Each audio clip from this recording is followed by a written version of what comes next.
All right, good day everyone. Welcome to our lessons on separation techniques. Now today we'll be looking at major techniques in to separate mixtures, major techniques to separate mixtures, and we'll be looking at some of their chemistry and look at the way the techniques work and their working principles. Now, so what are separation techniques? Separation techniques are usually techniques or methods used to separate the components of a mixture.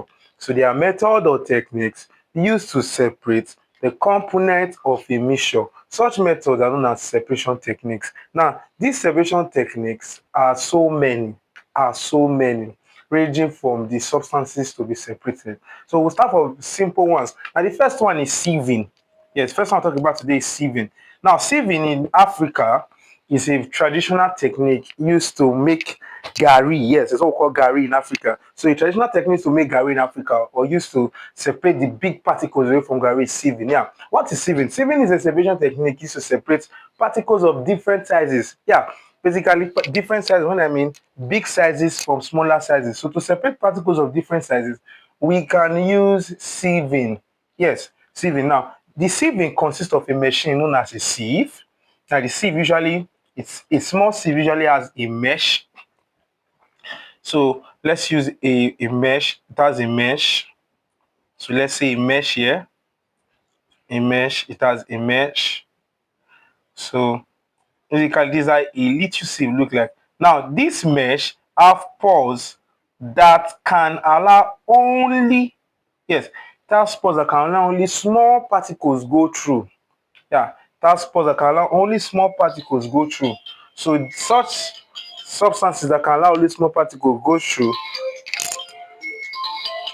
is known as a mesh. So the mesh can allow only small particles go through them, while larger particles can't go through them. So sieving is traditionally used to separate particles of different sizes, usually large sizes and small sizes for sieving. Now, the number two technique we'll be looking at today, second technique we'll be looking at today, is the evaporation to dryness. So sieving is a very simple technique to separate particles of different sizes, such as large particles of gari from small particles of gari, or let's say grains from sand. Yeah, to separate grains. Particles of sand are very small, they can pass through the mesh, and many grains will not be able to pass through the pores of the mesh. So that's for sieving. Yeah, that's for sieving. Now, the next important technique we're talking about today is evaporation. Evaporation. Yes. And the most important evaporation or the traditional evaporation we carry out here is evaporation due to dryness. Evaporation due to dryness. Evaporation due to dryness. So for evaporation due to dryness, we usually carry that with the effect of a steam bath. Please take note, a steam bath is a substance used to bring about steady rate of evaporation in the laboratory. Yeah, with a steam bath. So basically, if I should show you evaporation techniques, basically, now I'll basically let me show you traditional technique. So basically, we have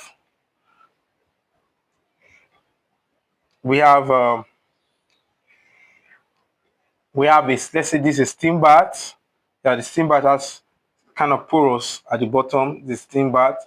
So a steam bath.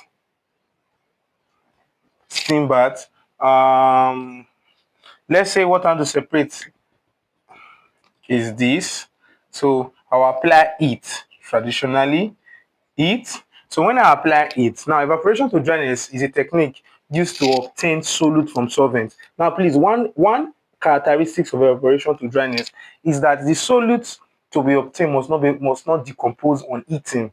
So the solute to obtain from evaporation to dryness should not decompose on heating, and the solute should be soluble in the solvent. So to separate a soluble solute in a solution, to separate soluble solute from a solution, now we can use evaporation to dryness when the solute does not decompose on heat.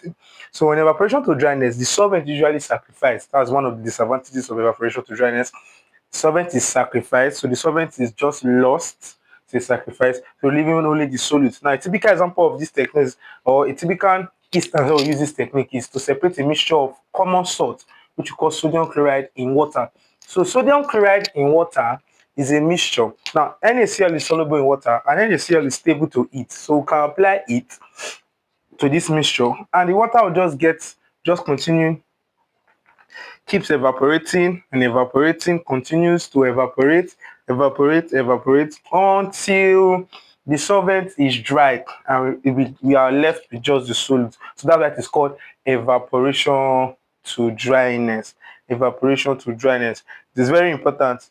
So many in the salt industry, also in some gin industry, they use evaporation techniques. So evaporation to dryness is the most traditional method of evaporation. There are many evaporation techniques, but that's how it works, to separate soluble solids from their solution when the solids do not decompose on heating. Now, still on soluble solid. Now, to separate soluble solid from its solution, when the solid will decompose on heating, to separate soluble solids from their solution, when the solid will decompose on heating, we can use a third technique called crystallization. So a third technique called crystallization. So how does crystallization look like? Now, crystallization is also used to separate a soluble solid from its solution, just like evaporation. But here, the solvent might not be sacrificed, but more like wasted. So we don't really need the solvent. Now, but crystallization should be noted. You should note this for crystallization. Crystallization can be used to obtain substances when you require a high degree of purity. So when you require a high degree of purity, you should turn over to crystallize, even when the substance will decompose or does not decompose on heating, but you require very high amount of purity. Crystallization is a good buy. Yes, a very good buy. So how does crystallization work? Basically, practically, we normally use it for solids which normally decompose on heating.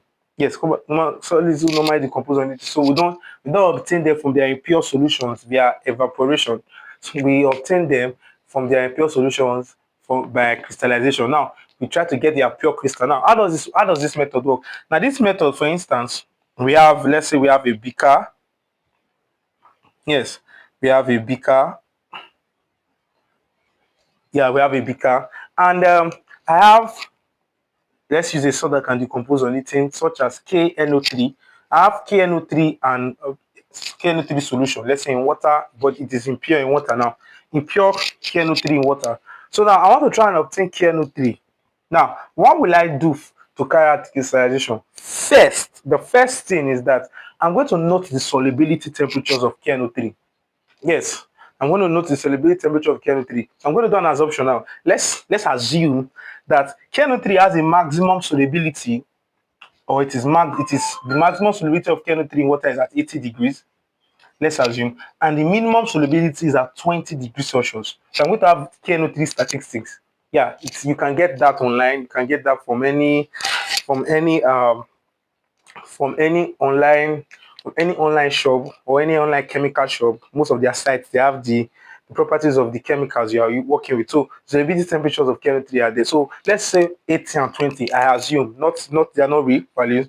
So assuming 80 degrees and 20 degrees are the solubility temperature of KNO3. That means KNO3 has a maximum solubility at 80 and a minimum solubility at 20. So below 20, KNO3 will not dissolve in water. Above 80, KNO3 will not dissolve in water. So let's assume that. So for crystallization, basically, we are going to heat this mixture to the point of saturation. Yes, I want to heat this mixture to the point of, so I will heat this mixture to about 80 degrees Celsius. Yes, I'm going to heat this mixture to about 80 degrees. So I heat to point of saturation. After heating to point of saturation, so this called point of saturation because that's the temperature where it is, that has its maximum solubility. So I heat to point of saturation. Then after some time, I'm going to cool the solution. I'm going to cool. I will cool such that it will be low. It will be so cold that the temperature will be lower than the solubility temperature of KNO3. So the solubility range of KNO3 is 20 to 80. So I'm going to cool below the solubility range, so to about 10 degrees Celsius. When after cooling to about 10 degrees Celsius, some KNO3 crystals will start forming at the top of the solution. Yes, Crystals of KNO3 will start forming at the top of the solution. So these crystals are now pure crystals of KNO3. So this is how we carry out crystallization. So first, what did I do? I heat to the point of saturation at about 80 degrees. Then I cool below its solubility temperature ranges. So I cool below to 10. So the range is between 20 to 80 assumption. So I cool to 10 degrees Celsius. So after when cooling to 10, you observe some crystals of KNO3 coming out from the solution. So these crystals, I said they are pure. Remember, crystallization is employed when the salt does what's it called now? The salt does decompose on heating. So if the salt can decompose on heating, evaporation is a bad buy. So we buy crystallization. Or when I require a high degree of purity, I'll fall back to crystallization. So for crystallization, the crystals I just obtained by carrying out that technique is pure. So I'm getting pure crystals of KNO3. Yes, pure crystal of KNO3. Some of you want to ask me, what of if I carried out this technique? If I carry out this technique, so I have an impure solution of KNO3, and I require the pure crystal. I've done what I just explained, the technique I just explained, I carried it out, and crystals did not form. So in crystallization, if crystals refuse to form, we induce the crystal formation. So, and there are about two ways to induce crystal formation. So let's say we have carried out this technique, I heat to the point of saturation and cool below the solubility temperature range, and crystal formation, or there was no crystal formation. Crystals refuse to form. We induce crystals. So ways to induce crystals. Ways to induce crystal formation. Ways to induce crystal. Ways to induce crystal formation. What are the ways to induce crystal formation? Now, what are the ways to induce crystal formation? Number one, first way to induce crystal formation. First way to induce crystal formation is by seeding. Yes, seeding. What is seeding? So when you have carried out crystallization here, and for KNO3 solution, assuming impure KNO3 solution in water, so impure KNO3 in solution. Now when I carry out crystallization, trying to get the pure crystal of KNO3, and crystals refuse to form, I can then look for pure KNO3 crystals, very little amount, and add it to this solution. So when I add it to this solution, I've done what they call seeding. So I seeded, so I planted it so that more crystals will be formed. So I'll just add a little drop. It might just be a few drop or 0.005 gram of this KNO3. Just add it to it so that more crystals will be formed. So one way to induce crystals when crystals refuse to form in crystallization is seeding. What is seeding? Seeding is the process of adding little of the pure crystals, very small amount of the pure crystals, in order for the crystals in the solution to be formed. Another way to induce crystallization is by scratching the inner container. By scratching, by scratching, by scratching the inner container. By scratching the inner container. So by scratching the inner container. So by scratching the inner container is another way to induce crystallization. So by scratching the inner container. So what I do sometimes, so I pour out this solution in another beaker and I scratch the inner vessel of the container. So I'm going to scratch the inner vessel of the container.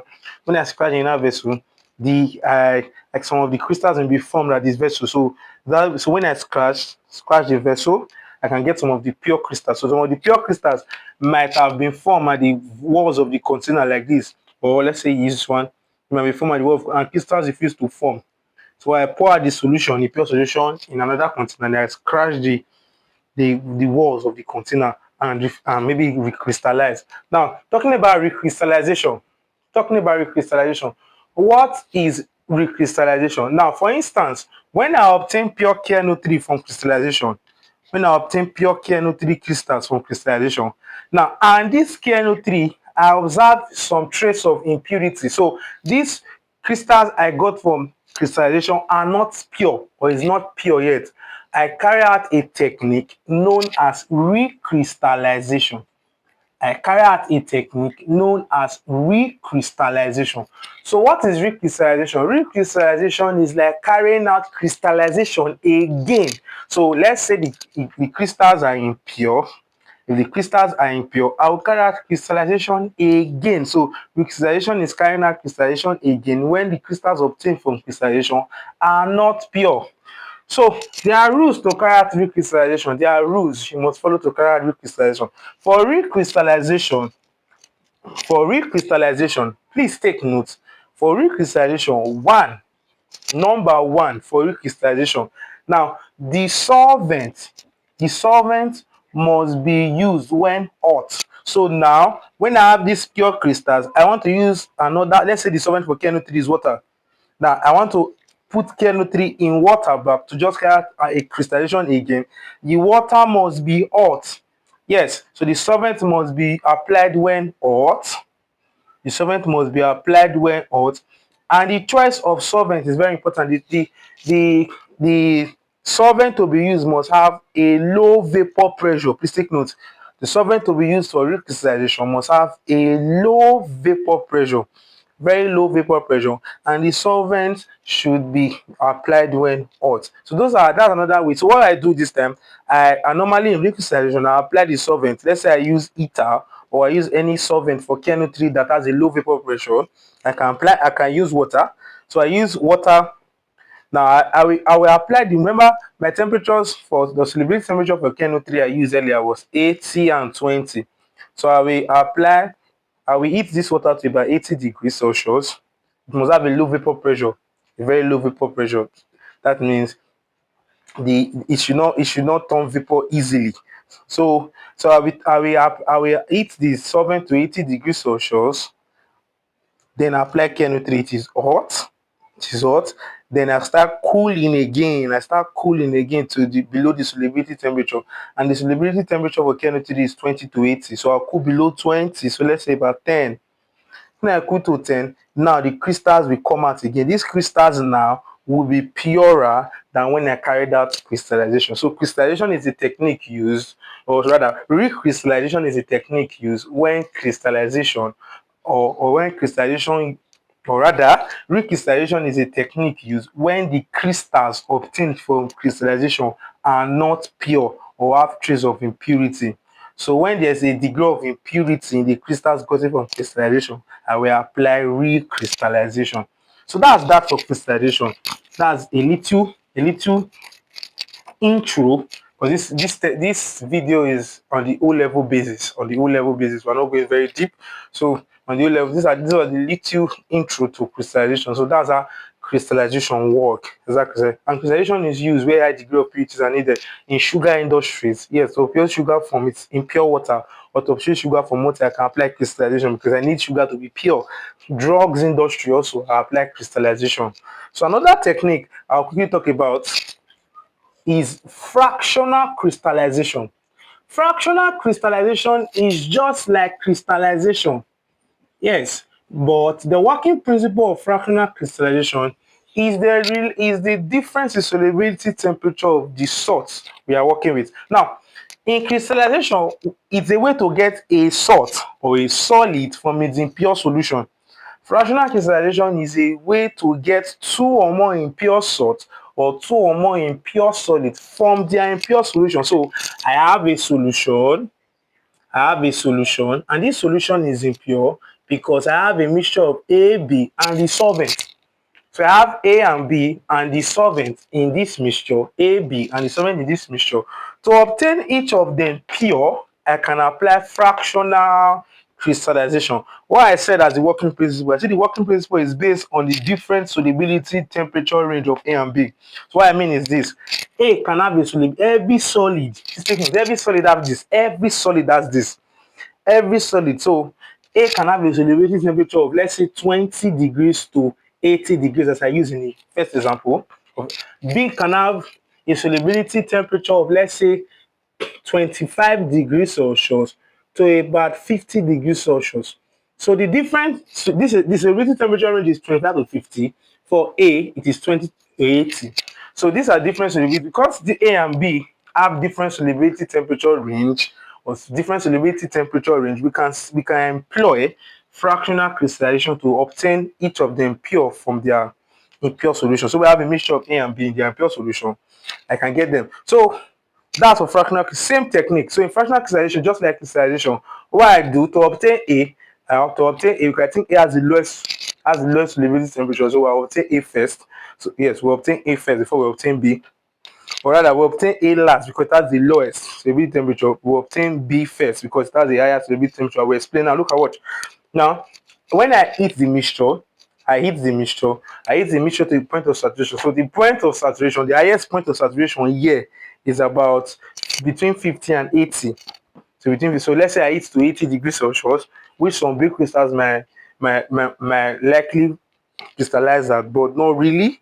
My likely crystallize that, but not really. So let's say I heat to about 80 degrees Celsius, which is the point of saturation. So everybody has gained to point of saturation and start cooling. So when I cool to about 20 degrees Celsius, yes, when I cool to about 20 degrees Celsius, big crystals will start forming. Yes, so big crystals will start forming at the top layer of the solution.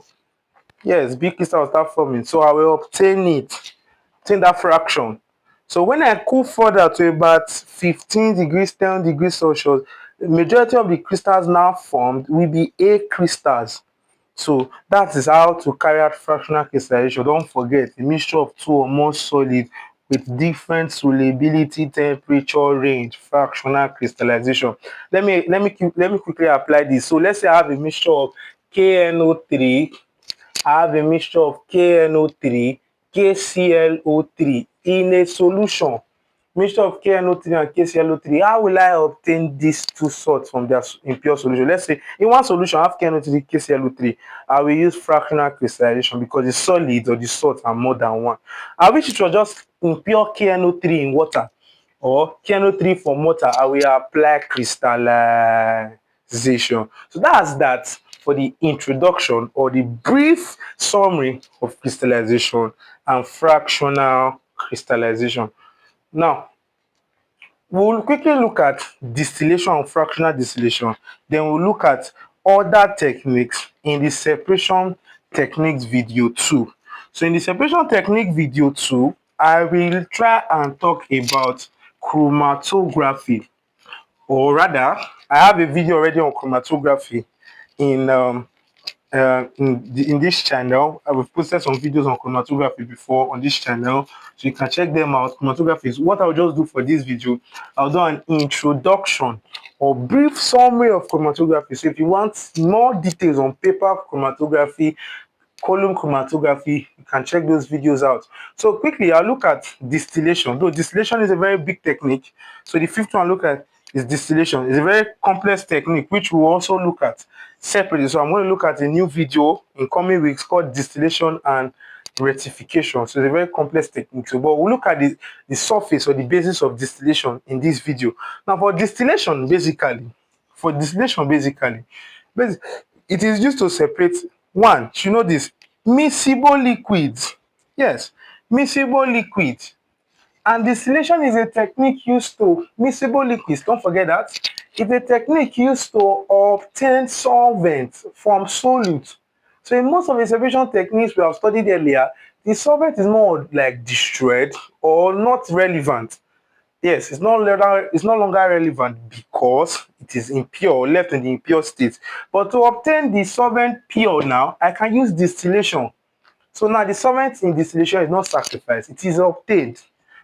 Two or more miscible liquid, and this liquid in distillation should not have a boiling point difference, or rather should have far apart boiling point. Yes, should have far apart boiling point, which should not be less than 25 degrees Celsius. So let's say A and B are miscible liquid. The boiling point difference, let's say the boiling point of A is 75 and the boiling point of B is 100. The difference in boiling point for us to apply distillation should not be less than 25 degrees Celsius. 25 degrees should not be less than 25 degrees Celsius for distillation.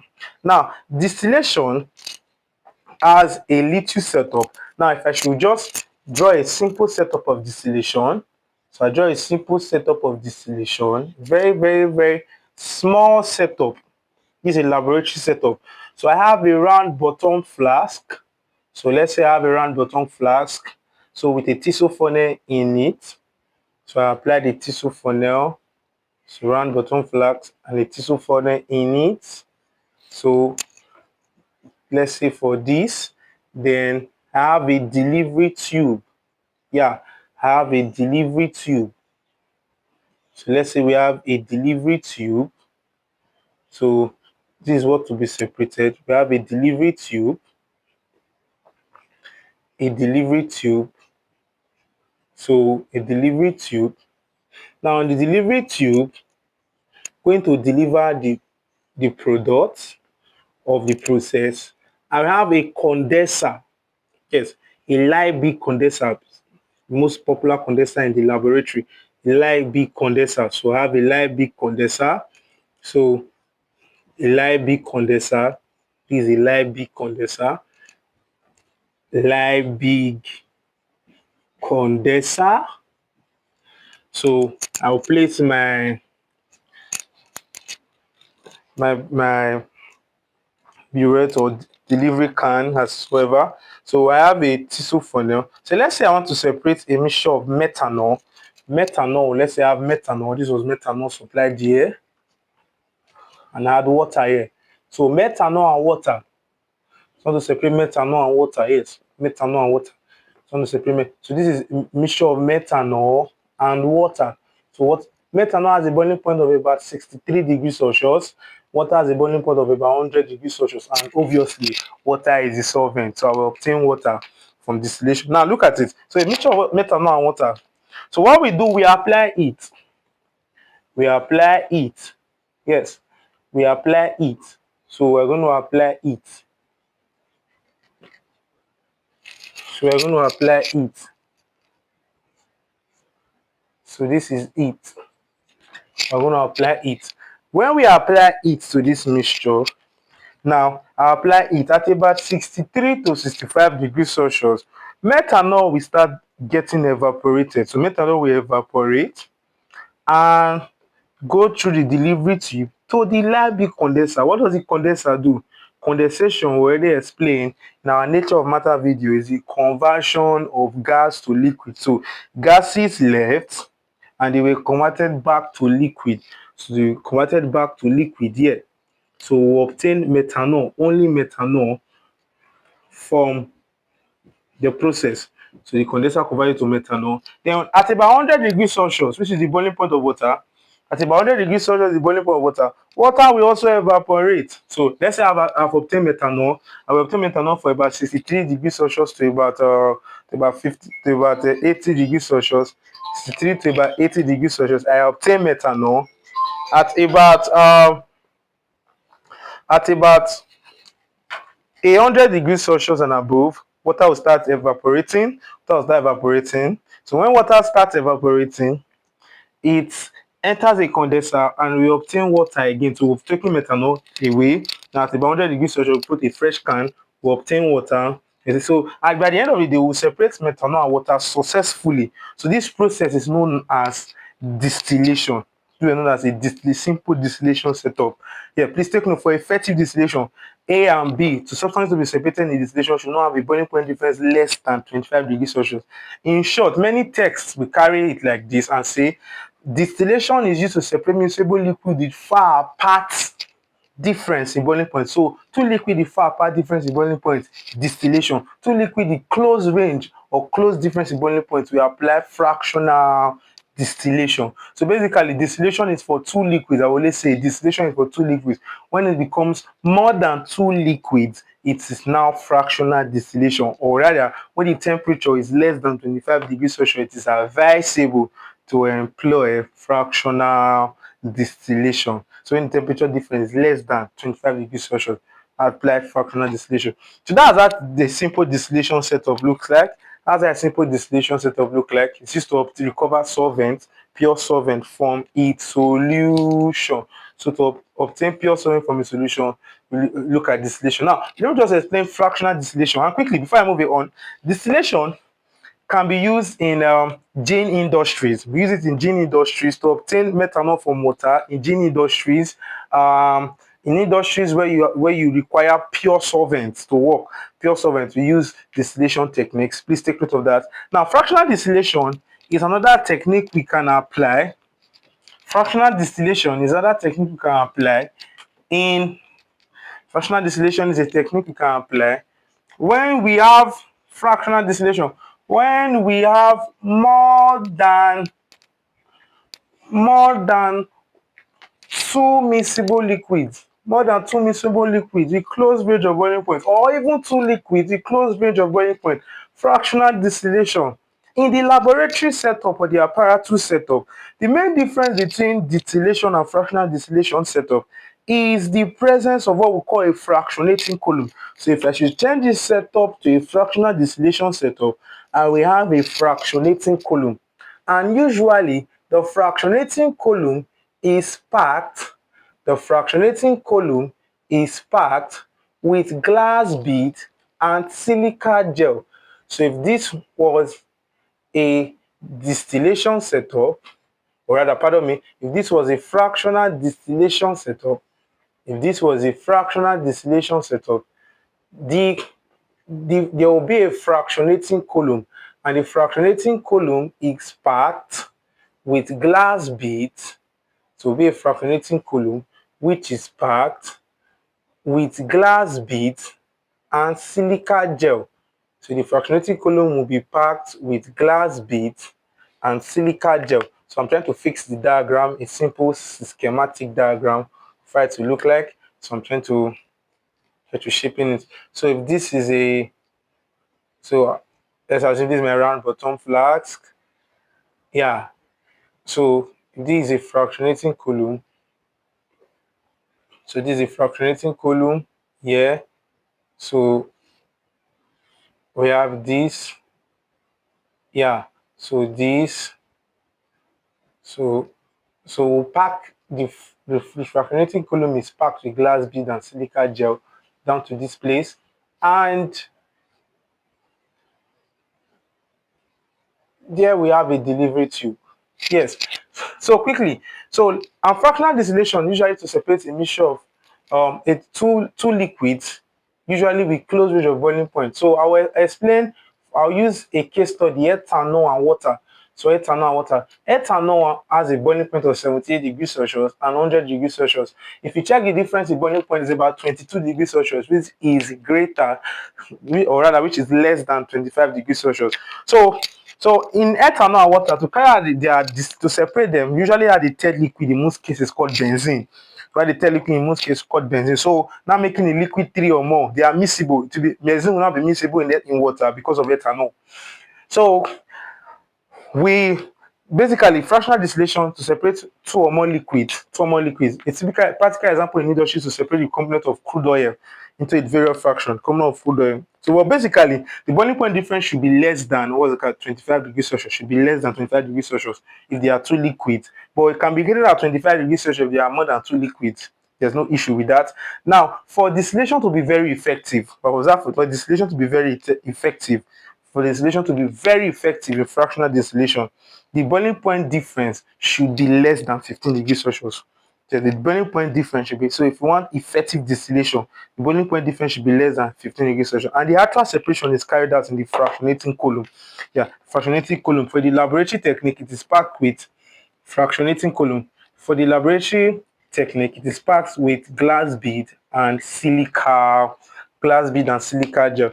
So that's for fractional distillation. It's used also to separate the component of liquid air. Those of us writing Utme in Nigeria, to separate the component of liquid air. Liquid air is usually made up of nitrogen and liquid oxygen. So to separate the component of air, you must make it liquid.